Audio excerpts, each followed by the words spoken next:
பாவூர் சத்திரத்தில் உள்ள பிரசித்தி பெற்ற ஸ்ரீ வெண்ணிமலை முருகன் கோவிலில் மாசி பெருந்திருவிழாவை முன்னிட்டு பக்தர்கள் பால் குடம் எடுத்தும் அலகு குத்தியும் பிரம்மாண்ட பறவை காவடி எடுத்தும் நேர்த்திக்கடன் செலுத்தினர்.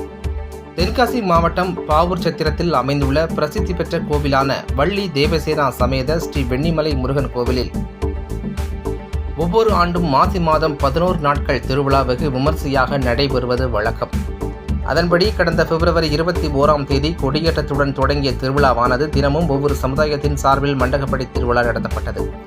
இதில் மதிய மற்றும் இரவு நேரங்களில் சிறப்பு பூஜைகள் நடத்தப்பட்டு பக்தர்களுக்கு அன்னதானம் வழங்கப்பட்டு வந்தது.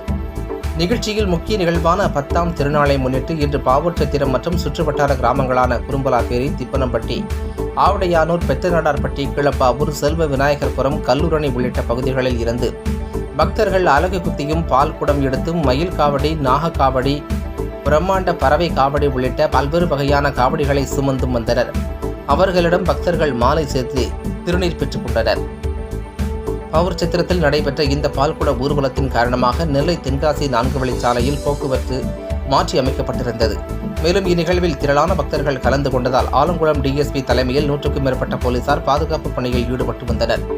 மேலும் திருவிழா நிகழ்வில் கலந்து கொண்ட பக்தர்கள் அனைவருக்கும் அன்னதானம் வழங்கப்பட்டது.